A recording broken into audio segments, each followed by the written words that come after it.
So, good morning. Today is my first vlog, and I'm starting vlog from today. तर ह्या व्लॉगमध्ये मी एकटीच नसणार आहे, अजून एक पर्सन असणार आहे. तर मी त्या पर्सनला पण इंट्रोड्यूस करून देईल. सो आज मी चालली आहे त्र्यंबकेश्वरला. सो आता त्याच्यासाठी मी तयार होते. आत्ताचे वाजले आहेत सकाळचे 5:30 आणि आता मी रेडी होणार आहे आणि रेडी झाल्यावर मी तुम्हाला दाखवेल कशी रेडी झाली ते. Bye bye.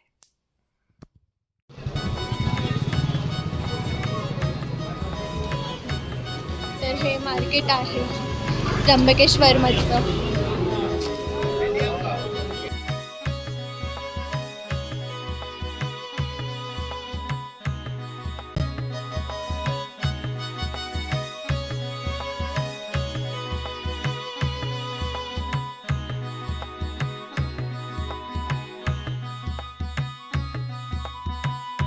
हाय, तर आता मी आलेली आहे त्र्यंबकेश्वरमध्ये. तर मी बोलली होती की एक पर्सन आहे इंट्रोड्यूस करून देते. सो द पर्सन इज आयंगेश आणि मी त्यांना घेऊन आलेली आहे माझ्याबरोबर ह्यांना. हे बघा गेले ते इतक्यात आता गेले ते इतक्यात आता परत बोलवावं लागेल. तुम्ही बोला. तर so the person is here. So introduce yourself. काय इंट्रोड्यूस करणार आहे आता? मी आहे श्रुतिशाचा नवरा.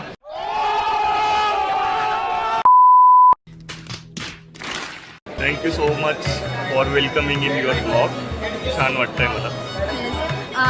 दिस is our first spiritual date. Spiritual yes. Spiritual म्हणता येईल आपल्याला, कारण की त्र्यंबकमध्ये आलेलो आहे. खूप आता सध्या लोक जवळजवळ 1.5 तासापासून 2 तासापासून इथे लाईनीमध्ये वेट करताय अलॉंग विथ. प्रचंड गर्दी आहे. बघूया आता किती वेळ लागतोय दर्शनाला.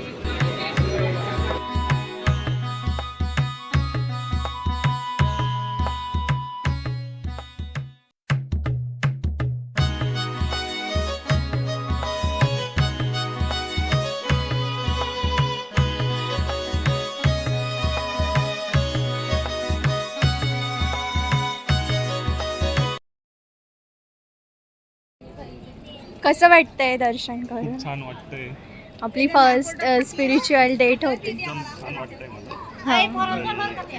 आतून असं वेगळी एनर्जी येते इथे मंदिरामध्ये आल्यानंतर. हे प्रत्येकाला इथे आल्यावरच जाणवतं.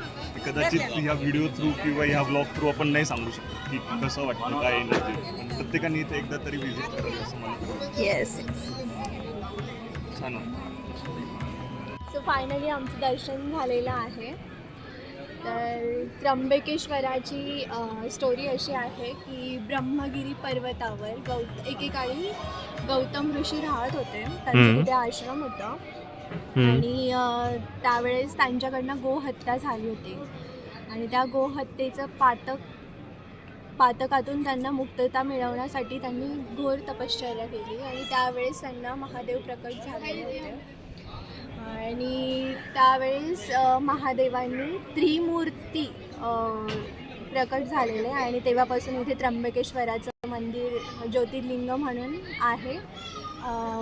12 ज्योतिर्लिंगांमधलं हे एक 8 नंबरचं ज्योतिर्लिंग आहे. छान आहे. नाशिकमध्ये आहे. 2027मध्ये इथे कुंभमेळा पण होणार आहे. कुंभमेळा असणार आहे. सो या सगळ्यांनी अंघोळ करायला इथे त्या ठिकाणी महादेव शंकरांनी जटा आपटलेला. तिथून गोदावरी नदीचा उगम होतो आणि तो कुशावर्तावर येतो. तिथे स्नान वगैरे आपण करू शकतो आणि कुशावर्तावरून गोदावरी नदी नाशिकमध्ये येते. तर आता आम्ही त्र्यंबकेश्वरवरून कुठे जातो आहे? श्री स्वामी समर्थांच्या केंद्रामध्ये चाललोय आता. हा. जवळच आहे इथे त्र्यंबकेश्वरचा. स्वामी समर्थांचं केंद्र आहे, तर आम्ही आता तिथे जातोय. तिथे 1 वर्ष आधी गेलेली माझ्या मामा आणि त्यांच्या बरोबर, आणि आता जाते आमच्या आहोंसोबत. आमच्या आहोंसोबत.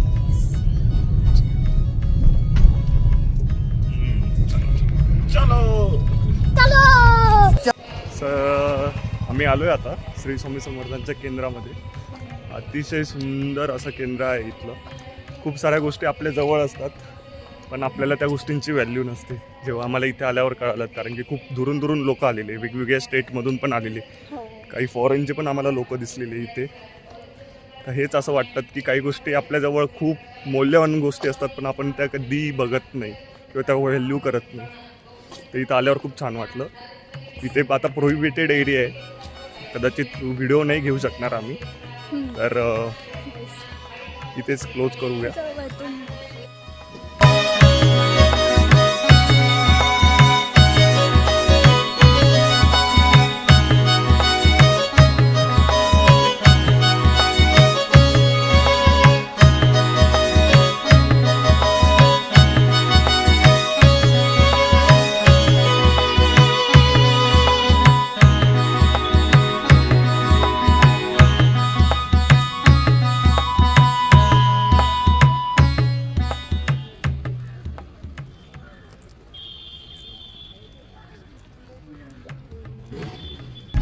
तर अशा पद्धतीने आमचे देवदर्शन झालेले आहे. त्र्यंबकेश्वर, त्र्यंबकराजांचं मंदिर, आणि आम्ही स्वामी समर्थांच्या मठामध्ये पण गेलेलो.